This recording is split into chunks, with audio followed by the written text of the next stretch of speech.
Hello and good morning everyone. I welcome you all at Eduverse News Analysis. Today is 4th June 2023 and we are going to discuss important news and articles from The Hindu newspaper. So let's see what important news we got today to discuss. Before starting the video, for PDF join Telegram channel Eduverse News Analysis. Link आपको description box में provided है.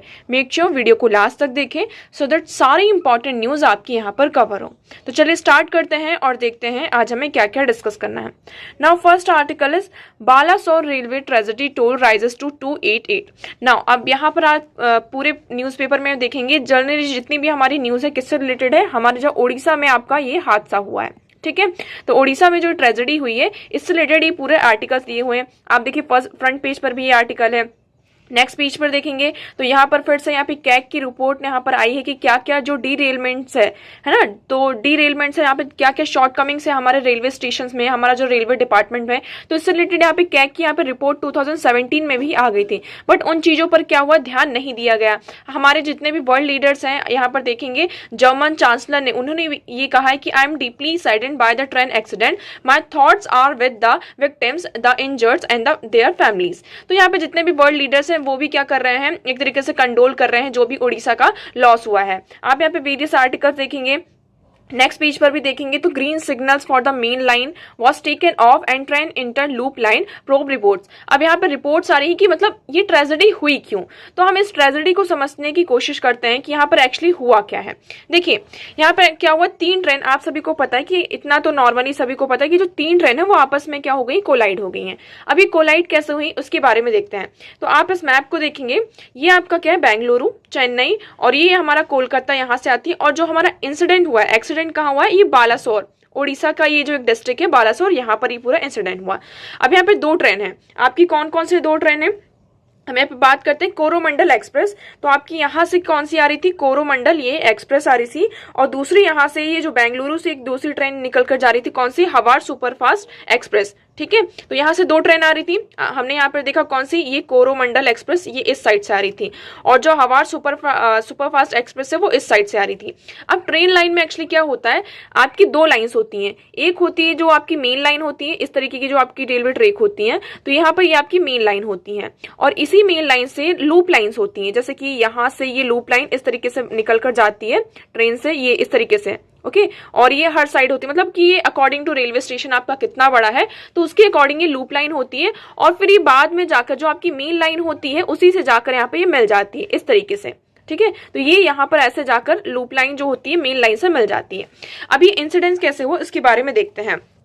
तो यहाँ पे क्या हुआ, जो हमारी कोरोमंडल एक्सप्रेस आ रही थी ये फुल स्पीड में आ रही थी. हम यहाँ पर देखेंगे कि इसकी जो स्पीड थी कोरोमंडल एक्सप्रेस की वो एकदम पूरी अपनी शालीमार चेन्नई कोरोमंडल एक्सप्रेस, ये चेन्नई की तरफ जा रही थी. आपकी ये जो ट्रेन है कोरोमंडल ये चेन्नई की तरफ यहाँ पर जा रही थी. ठीक है, बट यहाँ पर क्या हुआ, ऑलरेडी क्या हुआ, जो कोरोमंडल मेन लाइन में होनी चाहिए थी वो गलती से क्या हो जाती, लूप लाइन में एंटर कर जाती है. ओके आप समझ रहे होंगे, इस ट्रेन को कहाँ आना था, ये मेन लाइन में आना था, बट ये मेन लाइन में आने की जगह वो कहाँ चली जाती, लूप लाइन में चली जाती है. और लूप लाइन में क्या होता है, आपकी एक गुड्स एंड सर्विस जो ट्रेन होती है, मालगाड़ी जो होती है वो खड़ी रहती है, जिससे वो क्या हो जाती है, यहाँ पे टकरा जाती है.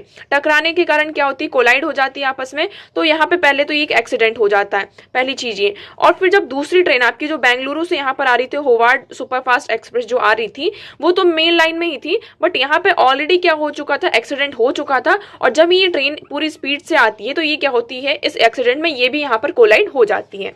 तो आई होप आपको यहाँ पे क्लियर होगा 3 ट्रेन यहाँ पे कैसे कोलाइड हो रही है आपस में.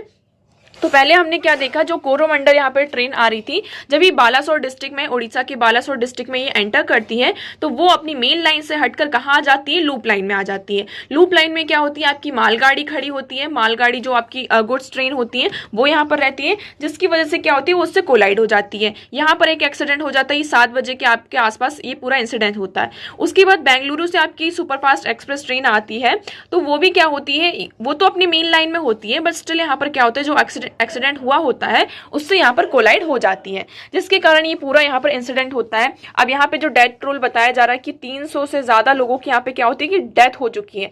कल हमने ये जो डेटा पढ़ा था वो कितना था 70 पीपल जो है उनकी यहाँ पे डेथ हो चुकी है। बट आप यहाँ पर देख रहे हैं अभी भी ये नंबर धीरे धीरे यहाँ पे इंक्रीज हो रहा है और 1000 से भी ज्यादा लोग क्या है यहाँ पे इंजर्ड है।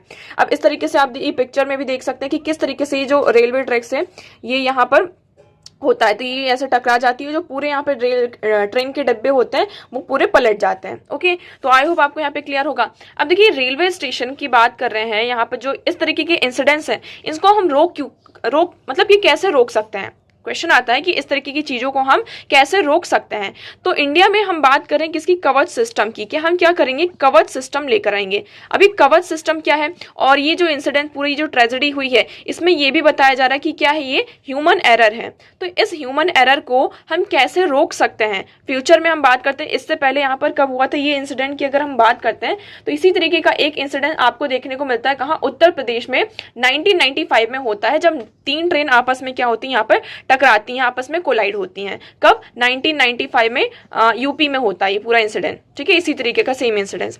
अब उसमें भी यहाँ पर 300 से 400 लोगों की ज्यादा बहुत सारी जान गई थी।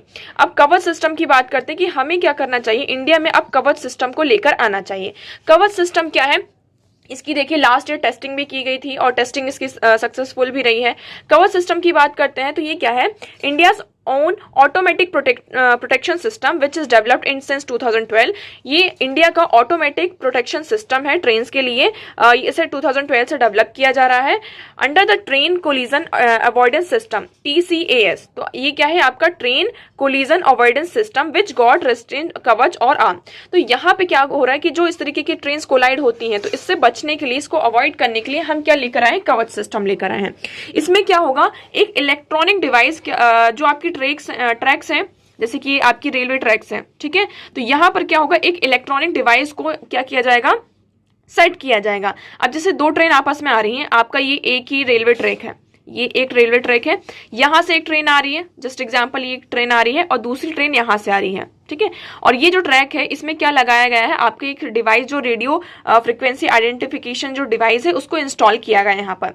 अब क्या होता है, जैसे ही यहाँ पर 2 ट्रेन आपस में आने वाली होती है तो ये क्या कर देता है, ट्रेन को सिग्नल भेज देता है, और सिग्नल भेजने के कारण क्या होता है, जो ट्रेन होती है ऑटोमेटिकली मतलब एक जो पर्टिकुलर डिस्टेंस होता है वहां पर वो रुक जाएंगी।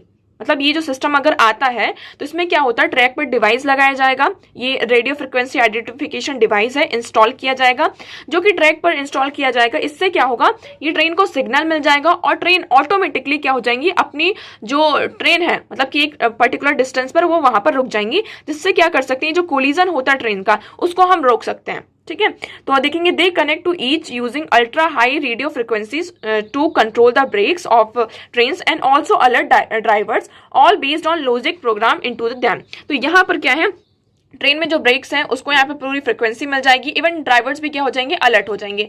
तो इसको देखिए, जिसकी टेस्टिंग की गई थी लास्ट ईयर, इसकी टेस्टिंग भी की गई थी, हमने यहाँ पर देखा था।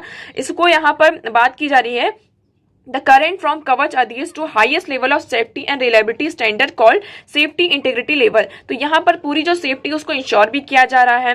ओके, अब इसके सिग्निफिकेंस की बात करते हैं। तो सिग्निफिकेंस क्या है, पहली तो आपकी सेफ्टी होगी। तो द कवच system will help prevent accident on rail tracks like collision of train. तो यहाँ पर कवच सिस्टम क्या कर सकता है, जो रेलवे ट्रैक्स पर इस तरीके के कोलिजन होते हैं ट्रेन के, उसको यहाँ पर रोक सकता है, प्रिवेंट कर सकता है। ओके, करंटली यहाँ पे लोको पायलट्स और assistant loco pilots have to look out for caution signs and signal. अभी प्रेजेंटली क्या होता है कि यहाँ पर आपकी गार्ड्स होते हैं, है ना, असिस्टेंट्स होते हैं, लोको पायलट्स होते हैं, जो क्या करते हैं, सिग्नल्स प्रोवाइड करते हैं कि आगे यहाँ पर डेंजर है, ग्रीन सिग्नल कब देना है, रेड सिग्नल कब देना है। अगर कवच सिस्टम आ जाता है तो यहाँ पर जो सिग्नल्स है ये उन्हें प्रोवाइड नहीं करना पड़ेगा। और कई बार क्या होता है, जैसे कि यहाँ पर रेड सिग्नल दिया गया है, ट्रेन को वहां पर रुकना चाहिए, बट क्या होता है, सिग्नल को अवॉइड हो, मतलब कि सिग्नल अवॉइड हो जाता है कई बार, है ना, हम सिग्नल को देख नहीं पाते हैं, तो जो ड्राइवर्स होते हैं वो सिग्नल्स को अवॉइड करके आगे निकल जाते हैं।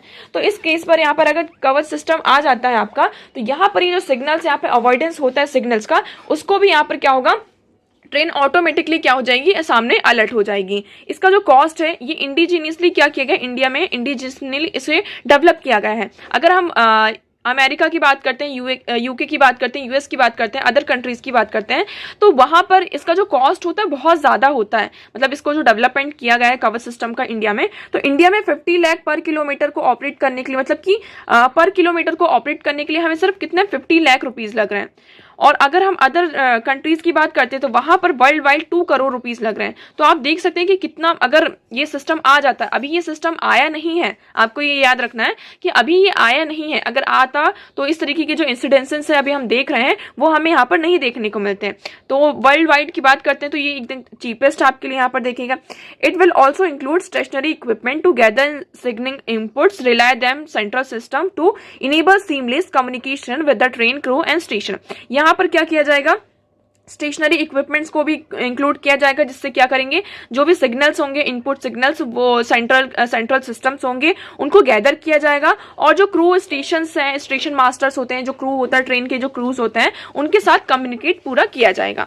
तो अगर ये सिस्टम आ जाता है तो बहुत ही ज्यादा ये इफेक्टिव होगा हमारे लिए। बट अभी ये इफेक्ट, मतलब कि सिग्नल आया, मतलब कि जो सिस्टम है पूरा अभी नहीं आया हुआ है। ओके, तो आई होप आपको यहाँ पे पूरी चीजें क्लियर होंगी। अब देखिए ये वाला जो आर्टिकल, इसमें बिटर मेमोरीज के बारे में बातें गई कि इंडिया में, कंट्री में हमारी बहुत सारे जो डेडलीस्ट एक्सीडेंट, ट्रेन एक्सीडेंट, वो हो चुके हैं।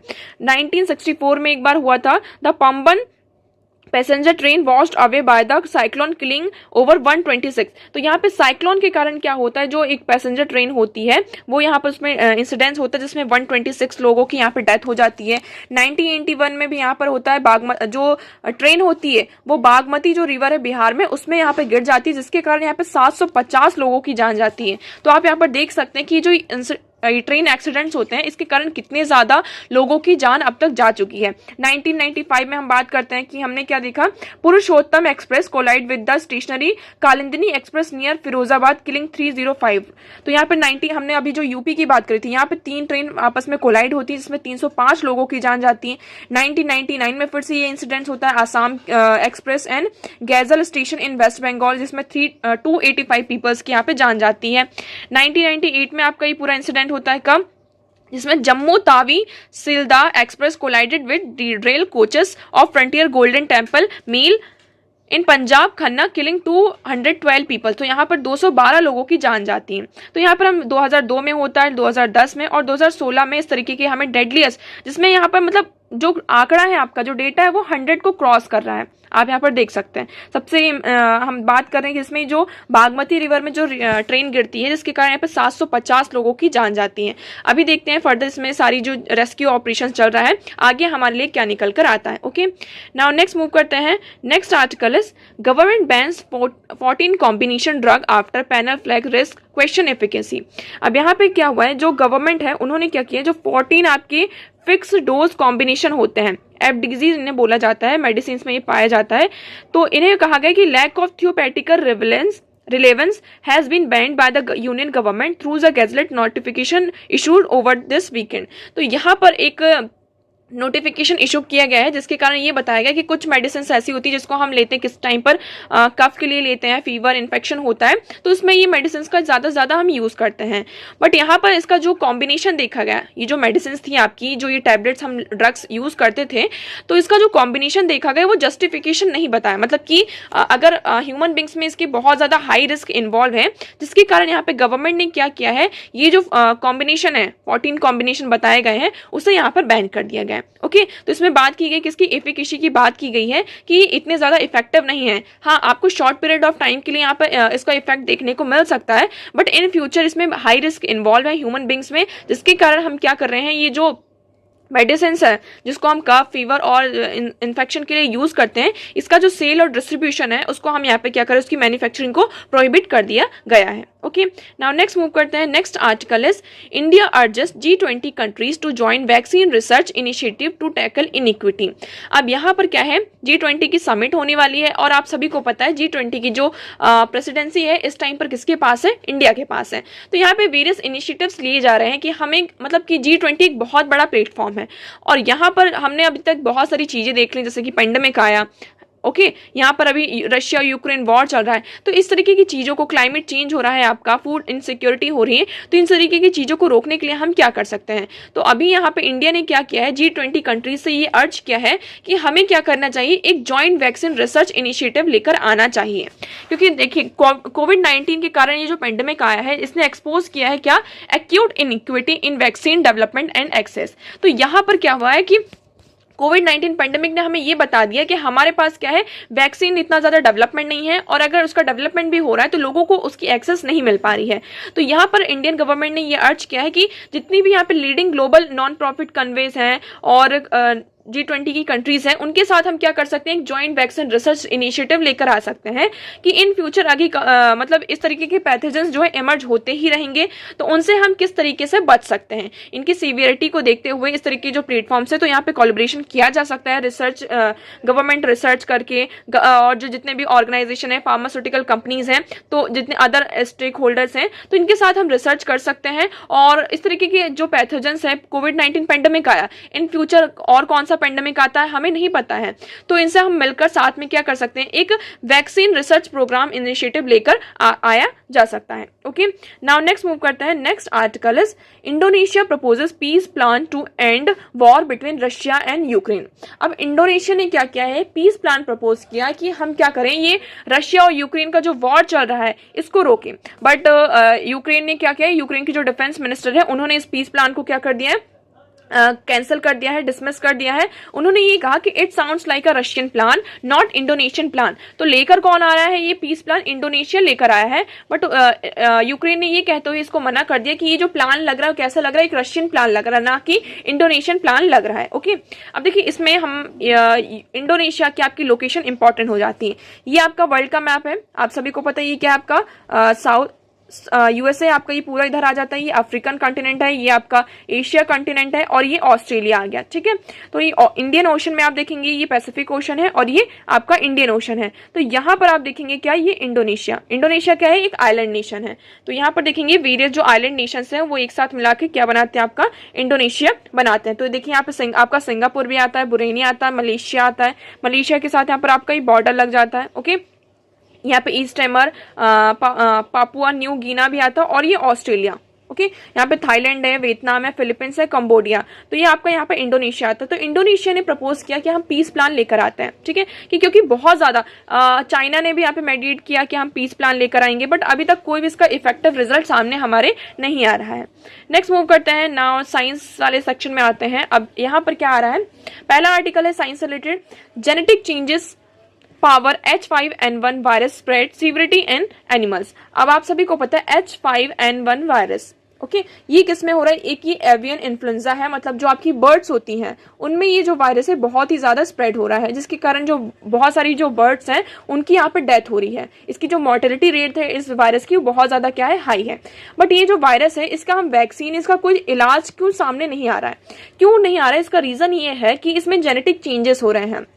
ये जो वायरस है अपने आप को क्या कर रहा है, मॉडिफाइड करता रहता है, और इसमें जो इसके जो जीन्स होते हैं उसमें कंटिन्यूसली क्या होते हैं, चेंजेस आ रहे हैं, जिसके कारण हमें एक पर्टिकुलर जो वैक्सीन होती है, अगर हमें ये हो कि हाँ हमारे पास ये H5N1 वायरस है और इसकी हमने क्या कर ली, वैक्सीन बना ली, बट कुछ टाइम बाद हम क्या देखते हैं कि according to climate, according to condition, ये अपने आप को क्या कर रहा है, मॉडिफाइड कर रहा है, इसके जो जीन्स है उसमें चेंजेस आ रहा है। तो जो हमने वैक्सीन बनाई है वो क्या कर रही है, इतनी ज्यादा इफेक्टिव नहीं हो पा रही है। तो यहाँ पर देखेंगे, the study publish recently has found that H5N1 virus clade 2.3.4.4 wave which spread among wild virus birds across 30 countries or territories across continents on February 2022 collected different combination of genes through reassortment with virus circulating in the wild birds in North America। तो north America में सबसे ज्यादा इसके cases हमें देखने को मिल रहे हैं।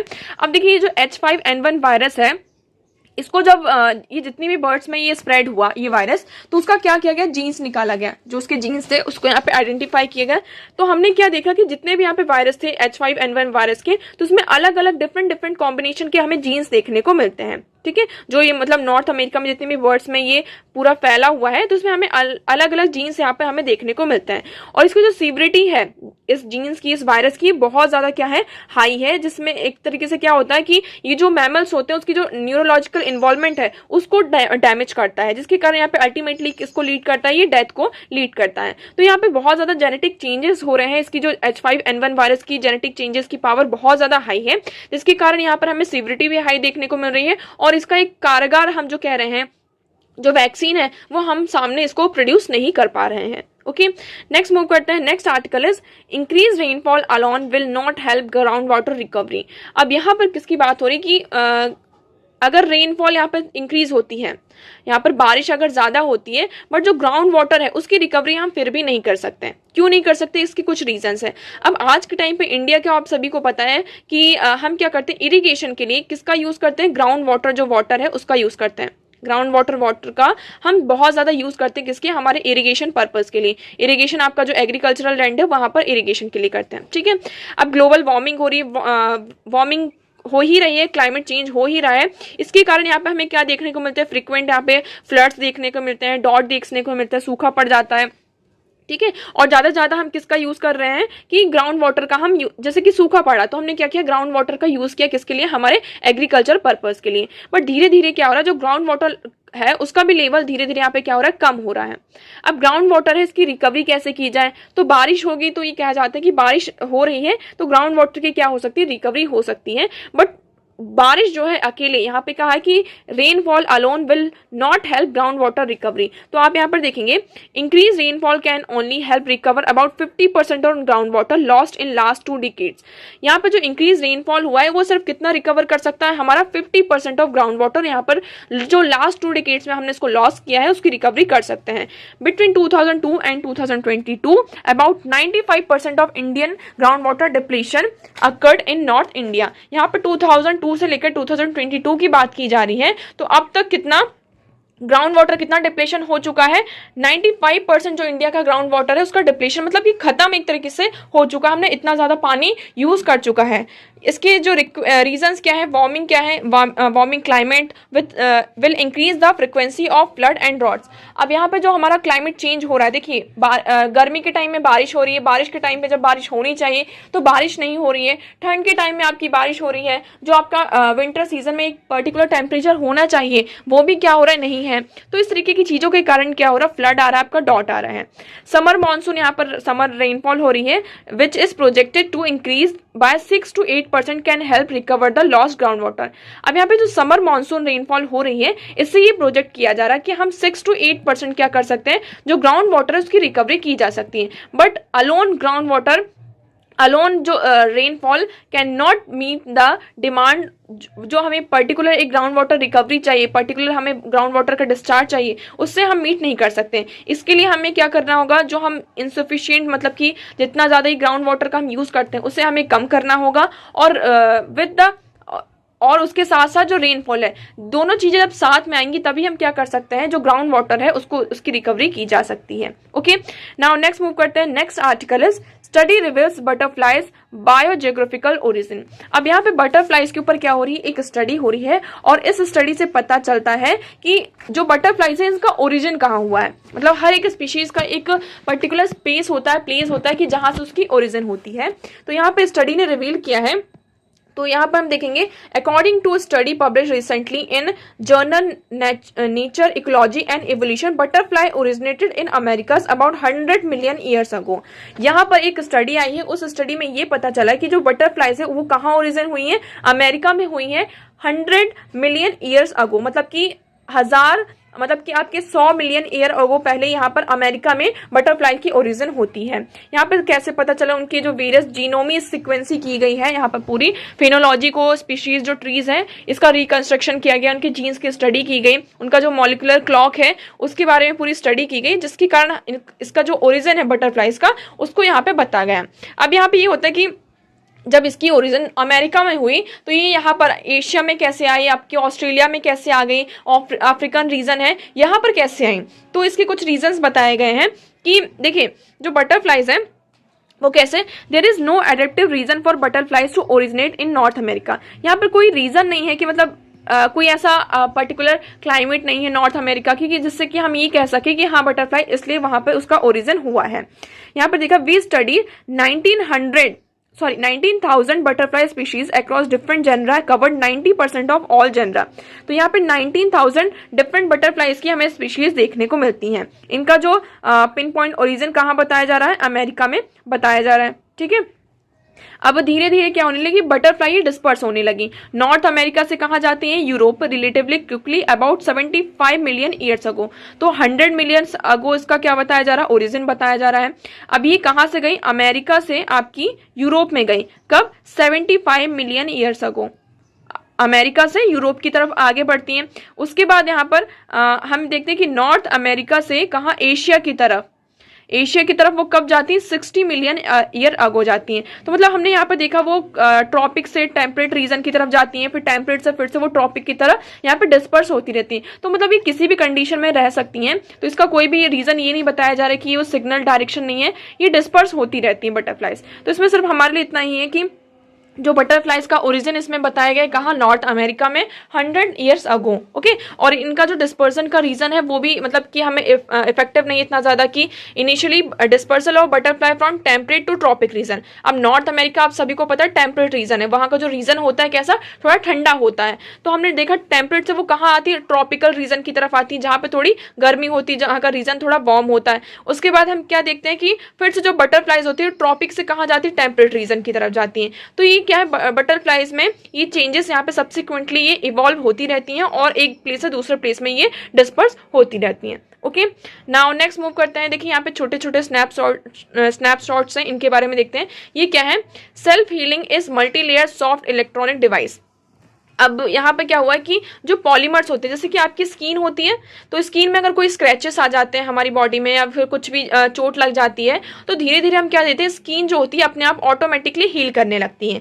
उसी तरीके से अभी जो इलेक्ट्रॉनिक डिवाइस है उसमें क्या लेकर आएगा कि by combining two dynamic polymers, यहाँ पे जो टू डायनेमिक पॉलीमर्स है उसको हम कंबाइन करते हैं और इसको जो हमारे इलेक्ट्रॉनिक डिवाइस है उसमें यहाँ पर लगाते हैं। तो धीरे धीरे क्या हो सकता है कि researchers present a new method for achieving autonomous realignment on self healing in multi layer soft electronic device and robots. तो जो यहाँ पे सॉफ्ट इलेक्ट्रॉनिक डिवाइस है, रोबोट्स हैं, तो उसमें क्या किया जाएगा, टू डायनेमिक जो पॉलीमर्स है उसको कंबाइन करके उसमें इंस्टॉल किया जाएगा। जिससे क्या होगा, जैसे कि कोई भी प्रॉब्लम आती है रोबोट्स में या फिर जो छोटे मोटे मतलब प्रॉब्लम्स आती है, तो उसे क्या कर सकते हो, सेल्फ हील कर सकते हैं। ठीक है, तो जिस तरीके से हमारी स्किन होती है हमारी बॉडी में, जैसे हमारी स्किन सेल्फ हीलिंग होती है, कुछ टाइम बाद हम देखते हैं कि कुछ अगर हमें चोट लग जाती है, स्क्रैच आ जाते हैं, तो ऑटोमेटिकली क्या हो जाता है, वो हील हो जाता है। इसी तरीके से जो इलेक्ट्रॉनिक डिवाइस है उसमें भी ये सेल्फ हीलिंग मल्टी लेयर जो डिवाइस है, पॉलीमर से, उसको इंस्टॉल किया जाएगा।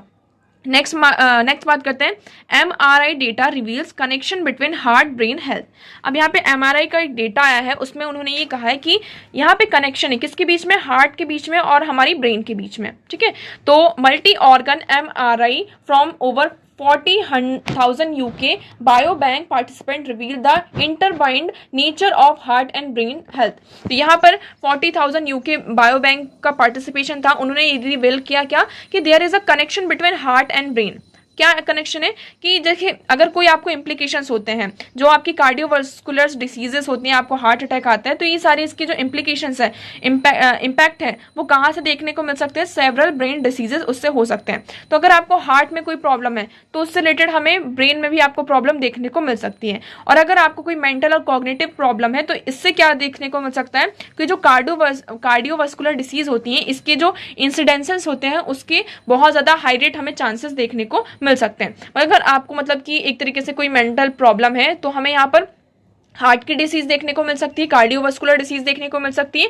और अगर आपको हार्ट में कोई प्रॉब्लम है तो आपको यहाँ पर जो मेंटल हेल्थ रिलेटेड कोई भी प्रॉब्लम से पोटेंशियल है वो हमें यहाँ पर देखने को मिल सकता है। ओके, नेक्स्ट मूव करते हैं। Now next article is why is India rethinking it's anaemia policy. अब यहाँ पर इंडिया क्या कर रहा है, जो उसकी एनीमिया की पॉलिसी है उस पर रीथिंकिंग की बात चल रही है। मतलब कि आपका यहाँ पर क्या होने वाला है, 6 जुलाई से नेशनल फैमिली हेल्थ सर्वे 6 होने वाला है। आपको यहाँ पे याद रखना है, नेशनल फैमिली हेल्थ सर्वे 6 होने वाला है। और इस फैमिली सर्वे से यहाँ पर जो एनीमिया वाला आपका टॉपिक है उसको क्या किया गया, रिमूव कर दिया गया। पहले हमने देखा था डिसेबिलिटी वाला जो पार्ट था उसको रिमूव किया गया था, अब एनीमिया वाला जो पार्ट है उसको रिमूव किया गया है। उससे कहा जा रहा है कि अब से हम क्या करेंगे, जो आपका एनीमिया वाला पार्ट है उसको किस में इंक्लूड किया जाएगा। यहाँ पे न्यू सर्वे किया जा रहा है, कौन सा, diet and bio marker survey, BDS, यहाँ पर एक BADS जो सर्वे है ये किया जा रहा है। तो इसमें क्या किया जाएगा, जो एनीमिया वाला पार्ट है उसको पूरा इंक्लूड किया जाएगा, ठीक है। मतलब एनीमिया से रिलेटेड जितने भी आपके हेल्थ से रिलेटेड, डाइट से रिलेटेड जितने भी चीजें होंगी तो इस सर्वे में इंक्लूड किया जाएगा। और आपका जो नेशनल फैमिली हेल्थ सर्वे 6 होने वाला है उसमें से जो एनीमिया वाला टॉपिक है इसको रिमूव कर दिया गया है। ओके, अब यहाँ पर बात की जा रही है कि एनीमिया होता किसको है। तो हमने जनरली देखा है कि जो बच्चे 5 साल से कम होते हैं और प्रेग्नेंट विमेन्स होती हैं उनमें हमें सबसे ज्यादा जो एनीमिया के केसेस हैं वो देखने को मिलते हैं। एनीमिया क्या होता है, हमारी बॉडी में जो भी आपका ब्लड होता है, तो ब्लड में यहाँ पे क्या होता है, पूरा क्या देखते हैं कि आपकी जो रेड ब्लड सेल्स होती हैं, RBC होती हैं, WBC होते हैं, व्हाइट ब्लड सेल्स होता है, आपका प्लाज्मा होता है। ओके, तो ये सारी चीजें मिलाकर क्या बनता है, आपका पूरा ब्लड बनता है, इसमें आपका हीमोग्लोबिन होता है। तो यहाँ पर आपके ब्लड में जो RBCs होती हैं उसका जो नंबर होता है वो कम होने लगता है, हीमोग्लोबिन यहाँ पर क्या होता है आपका कम होने लगता है। तो हीमोग्लोबिन का अगर हम मेन काम क्या देखते हैं, हीमोग्लोबिन का मेन काम ये होता है कि ऑक्सीजन का ट्रांसफर करना। आपको यहाँ पे पता होगा हीमोग्लोबिन क्या करता है, ऑक्सीजन का ट्रांसफर करता है। अब जब हीमोग्लोबिन हमारे ब्लड में कम होने लगता है तो इससे क्या होता है, ऑक्सीजन जो हमारे बॉडी पार्ट्स को जहां पर जितना मिलना चाहिए वो उतना नहीं मिल पाता है, जिसके कारण आपकी बॉडी में क्या होता है, थकान होने लगती है, वीकनेस होती है, आपको डिजीनेस होती है, मतलब सांस लेने में आपको प्रॉब्लम होने लगती है, आपको चक्कर आते हैं और इस तरीके की जो चीजें हैं हमें फेस करनी पड़ती है ना। तो हीमोग्लोबिन क्या है, उसका ऑक्सीजन को ट्रांसफर करना एक प्लेस से दूसरे प्लेस पर। बट जब हीमोग्लोबिन यहाँ पे कम हो जाता है, इतना हीमोग्लोबिन इनफ नहीं रहता है, तो जो ब्लड की ऑक्सीजन कैरिंग कैपेसिटी होती है टिश्यू तक जाने की वो कम हो जाती है, जिसके कारण आपको थकान होती है, वीकनेस होती है, डिजीनेस होता है, आपको ब्रीदिंग में प्रॉब्लम, ये सारी चीजें हमें फेस करनी पड़ती है। ये क्यों होता है, आपकी जो बॉडी में मेनली जो आयरन होता है, आयरन की डेफिशिएंसी के कारण यहाँ पर हमें एनीमिया होता है। ओके, तो इतनी सारी चीजें क्लियर हुई। तो इसमें यही बताया जा रहा है कि देखिए ये चेंजेस बताया गया, चेंजेस क्यों किया जा रहा है, क्योंकि जो होता है एक जो डेटा बताया गया है, WHO ने यहाँ पे एनीमिया को कैसे डिफाइन किया है कि anaemia in children age under 5 years and pregnant women age a haemoglobin concentration 110 gram litre at sea level and anaemia in non pregnant women haemoglobin 120 gram litre. तो जो वुमेन होती हैं, प्रेग्नेंट वुमेन्स होती हैं, तो उनमें क्या होना चाहिए कि हीमोग्लोबिन आपका लेस देन 110 ग्राम पर लीटर होना चाहिए, और जो नॉन प्रेग्नेंट वेमेन होती हैं उनमें कितना होना चाहिए, 120। ओके, तो ये किसका डेटा है, पूरा WHO ने इस तरीके से हीमोग्लोबिन को डिफाइन किया गया। बट इंडिया अपना खुद का मेजर लेकर आ रहा है, उन्होंने ये कहा कि ये जो डेटा हम करवाएंगे DAB, ठीक है। तो इसमें एक्चुअली क्या होगा, जो आपका डाइट और बैलेंस जो आपका पूरी चीजें रहेंगी, तो उसमें हम ये देखेंगे कि कौन सा पर्सन कैसा खाना लेता है, उनकी डाइट में क्या क्या चीजें हैं, जितने न्यूट्रिशन की उन्हें जरूरत है वो सारी चीजें वो ले रहे हैं या नहीं ले रहे हैं। इससे हमें प्रॉपर डेटा क्या होगा, मिलेगा। क्योंकि जो नेशनल फैमिली हेल्थ सर्वे है तो वो तो लार्ज, मतलब उसका जो पर्सपेक्टिव है बहुत ज्यादा बड़ा है ना। उसमें हर चीजें हम जो एक चीजें हमें प्रॉपर डेटा चाहिए उसको हम इंक्लूड नहीं कर पाते हैं, इसलिए हम इसको अलग से यहाँ पे किया है, जिसमें हम जो एक्यूरेट डेटा है उसको सामने लेकर आ सकते हैं। ओके, तो आई होप आपको यहाँ पे क्लियर होगा। अब एनीमिया से रिलेटेड कुछ चीजें हम देख लेते हैं। ये क्या है आपका, it is a condition in which the number of red blood cells, their oxygen carrying capacity is insufficient to meet physiological needs which vary by age, sex, altitude, smoking and pregnancy status। तो यहाँ पर क्या होता है कि blood की जो oxygen carrying capacity होती है वो इनसफिशिएंट होती है, आपकी जितनी होनी चाहिए वो उतनी ज़्यादा नहीं होती है, जिसके कारण हमें वेरियस प्रॉब्लम्स होती हैं। इसके कॉजेज क्या क्या हैं, तो such as folate, vitamin 12, vitamin A deficiency, chronic inflammation, parasitic infection, inherited disorder can all cause anaemia. तो यहाँ पर जो वेरियस आपके डाइट्स में हम बात करते हैं किसके, विटामिन की, फॉलेट्स की, विटामिन 12, विटामिन A, इसके डेफिशिएंसी के कारण क्या होता है, आपको एनीमिया होता है। It is a severe from the associated with fatigue, weakness, dizziness and drowsiness। जो प्रेग्नेंट वुमेन्स होती हैं स्पेशली उनमें हमें सबसे ज्यादा क्या देखने को मिलता है, और जो चिल्ड्रंस होते हैं particularly under the age of 5 उनमें हमें सबसे ज्यादा वो क्या होते हैं, वल्नरेबल होते हैं एनीमिया के। ओके, तो यहाँ पर इसके वेरियस सर्वे भी किया जाता है जिससे हम क्या कर सकें, एनीमिया का जो एक कंसिडर है उसको हम यहाँ पे अचीव कर सकें और एनीमिया को टारगेट करके उसे कैसे खत्म किया जा सके उसे हम देख सकें। ओके, तो आई होप आपको ये क्लियर होगा। Now next article is what are the friction point on the LAC। अब इसमें बात की जा रही है चाइना के बारे में। और इंडिया के बारे में कि इंडिया और चाइना के बीच में यहाँ पे कौन कौन से पॉइंट्स है जिस पर यहाँ पर अभी भी हमारे क्या है कन्फ्लिक्ट चल रहे हैं। ओके तो why no difference persist between India and China on Depsang plain and Demchok, what is the status of talk. अब आप सभी को पता 2020 में यहाँ पे क्या हुआ था, आपका जो ईस्टर्न लद्दाख है, ठीक है, ईस्टर्न लद्दाख, पहले हम मैप देखते हैं उससे आपको यहाँ पे सारी चीजें क्लियर होंगी, क्योंकि इसमें कुछ भी नहीं है इस आर्टिकल में, मेनली हमारी लोकेशन जितनी भी हैं, कहाँ कहाँ पर क्लैशेस हो रहे हैं उससे रिलेटेड चीजें बताई गई हैं। तो यहाँ पे 5 फिक्शन पॉइंट दिए गए हैं। कौन कौन से आपके 5 फिक्शन पॉइंट्स हैं? गलवान आपका हो गया, यहाँ पे जून 2020 में क्या हुआ था, क्लैशेस हुए थे। उसके बाद हम क्या देखते हैं, north and south bank of Pangong so in February 2021। फरवरी 2021 में आपका जो पेंगसोंग सो है वहां पर हमें क्लैशेस देखने को मिलते हैं। हमारा जो पेट्रोलिंग पॉइंट PP17 है एंड PP15 सितंबर 2022 में यहाँ पे क्लैशेस देखने को मिलते हैं। जो आपका गोगरा हॉट स्प्रिंग एरिया है वहां पर अगस्त 2021 में हमें क्या देखने को मिलते हैं, यहाँ पे चीजें कन्फ्लिक्ट देखने को मिलती हैं। तो ये 5 हो गए। उसके बाद हम क्या देख रहे हैं कि जो आपका तेजपांग प्लेन्स है और डेमचोक, वहां भी हमें फंडामेंटल डिसएग्रीमेंट देखने को मिलता है। ओके तो ये हमारे वेरियस यहाँ पे कन्फ्लिक्ट्स हैं और यहाँ पे वेरियस टॉक्स भी चल रही हैं कि हमारी जो मिनिस्ट्रियल मीटिंग्स हैं वो भी चल रही हैं, हमारे जो कमांडर्स हैं वो भी आपस में मिल रहे हैं, चाइना के जो कमांडर्स हैं और इंडिया के जो कमांडर्स हैं उनकी आपस में मीटिंग हो रही है। बट कोई भी एक कंक्रीट जो रिजल्ट निकल कर आना चाहिए वो यहाँ पर रिजल्ट निकल कर सामने नहीं आ रहा है। आप यहाँ पर मैप में देखेंगे आपको यहाँ पर सारी चीजें क्लियर होंगी। तो देखिए पहले तो हम बात करते हैं कि कौन कौन से पॉइंट्स ऑफ कंसर्न है। तो ये आपका वेस्टर्न साइड आ जाता है, ये आपका लीस्ट कंट्रोवर्शियल एरिया थोड़ा सा आ जाता है, और ये आपका क्या आ जाता है, ये ईस्टर्न साइड। ठीक है, तो मतलब आप इसको इंडिया के उससे पर्सपेक्टिव से देखेंगे तो ये ईस्टर्न वाला पार्ट है, ये आपका मिडिल वाला पार्ट है, ठीक है, ये मिडिल साइड है, और ये आपका वेस्टर्न साइड है जहां पर हमारे क्या पॉइंट्स ऑफ कंसर्न्स हैं। ओके तो यहां पर आप देखेंगे क्या LAC क्या है, ये आपका इंडियन एडमिनिस्ट्रेटेड कश्मीर आपका है तो पूरा इतना बड़ा, बट यहाँ पर क्या आता है आपका LOC आ जाता है, लाइन ऑफ एक्चुअल कंट्रोल, और यहाँ पर LOC आ गया और आपका यहाँ पे LAC आ जाता है। LAC में हम देखेंगे यहाँ पे आपकी गलवान वैली, यहाँ पर इंसिडेंस हुआ, ये हॉट स्प्रिंग यहाँ पर हुआ, और पेंगसोंग स्लैंग आपका जो ये लेक है यहाँ पर हमारे कन्फ्लिक्ट चल रहे हैं। यहाँ पर हम देखते हैं देसपांग प्लेन, यहाँ पर हमारा कन्फ्लिक्ट चल रहा है, ये गलवान है आपका, ठीक है, ये यहाँ पर हमारा लेह लद्दाख आ जाता है। तो ये हमारी LAC यहाँ पर आती है। यहाँ पर ही चाइना ने पूरा से अक्साई चीन वाला पूरा आपका एरिया है, तो यहाँ पर हमारे क्लैशेस चल रहे हैं। यहाँ पर देखिए हम किसकी बात करी थी, जो हॉट स्प्रिंग आपका PP15 जो हमारा ये पेट्रोलिंग पॉइंट है, यहाँ पर क्या हुआ है, और PP जो हमारा 17 है, ये 15 और 17 आपको ये आसपास दिखेंगे, ये वाला जो आपका है वो 17 है, और इसके ऊपर जो हॉट स्प्रिंग है PP आपका जो पेट्रोलिंग पॉइंट 15 है, वहां भी क्या है हमें क्लैशेस देखने को मिल रहे हैं। अब इसमें एक्चुअली होता क्या है कि यहाँ पर चाइना की तरफ से कन्फ्लिक्ट होता है, उसके बाद इसे बफर जोन बना दिया जाता है। बफर जोन मतलब कि ऐसा कर दिया जाता है कि जैसे कि ये पर्टिकुलर एरिया है, यहाँ पे कन्फ्लिक्ट हुआ, ठीक है, यहाँ पे दोनों की जो आर्मी थी वो कन्फ्लिक्ट में आए। अब उन्होंने यहाँ पे क्या किया कि ये जो पर्टिकुलर रीजन है, उन्होंने कहा कि आप यहाँ से 10 किलोमीटर दूर चले जाइए, हम भी यहाँ से क्या होते हैं 10 किलोमीटर दूर चले जाते हैं, और इस एरिया में ना तो आप पेट्रोलिंग करेंगे ना हम पेट्रोलिंग करेंगे। तो इस तरीके से क्या बन जाता है, ये पर्टिकुलर एरिया एक तरीके से बफर जोन की तरह यहाँ पे क्रिएट हो जाता है। तो बफर जोन बनाते बनाते हम क्या हो रहे हैं, धीरे धीरे जो हमारी टेरिटरी है जहां पर हम पेट्रोलिंग करते थे वो हमारे हाथ से धीरे धीरे क्या हो रही, कम होती जा रही, मतलब कि हमारे हाथ से निकलती हुई नजर आ रही है। तो इसमें सिर्फ देखिए आप मैप देखिए कहाँ कहाँ पर हमारे जो कन्फ्लिक्ट है चाइना के साथ हो रहे हैं। ओके तो LAC में आपके सबसे ज्यादा कन्फ्लिक्ट हो रहे हैं। ओके तो देखिए आई होप आपको यहाँ पे सारी चीजें क्लियर होंगी। यहाँ पे गलवान वैली, हॉट स्प्रिंग आ गया आपका, पेंगसोंग यहाँ पे लेक आ गया, देसपांग प्लेन्स आ गया, ठीक है। तो ये सारे हमारे क्या कन्फ्लिक्टिंग पॉइंट्स हैं। अब आप सभी को पता है कि चाइना यहाँ पे क्या कर रहा है, बहुत सारे जो विलेजेस है उसका LAC साइड में हमने यहाँ पे डिस्कस किया था कि वो कंस्ट्रक्शन कर रहा है।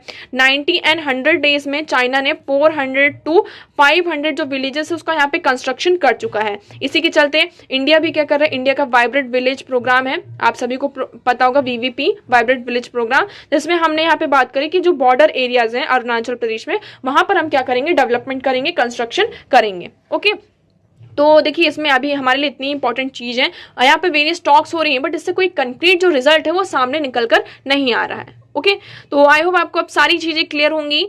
वीडियो कैसा लगा कमेंट सेक्शन में जरूर बताइएगा। अगर आपको कोई भी डाउट है किसी भी चीज से रिलेटेड तो आप कमेंट सेक्शन में हमसे पूछ सकते हैं। तो आज के लिए इतना ही। आई होप आपको सारी चीजें क्लियर होंगी। वीडियो कैसा लगा वीडियो को कमेंट करिएगा, और वीडियो में कमेंट करके बताइएगा आपको वीडियो कैसा लगा। वीडियो को लाइक करिएगा और चैनल को सब्सक्राइब करिएगा।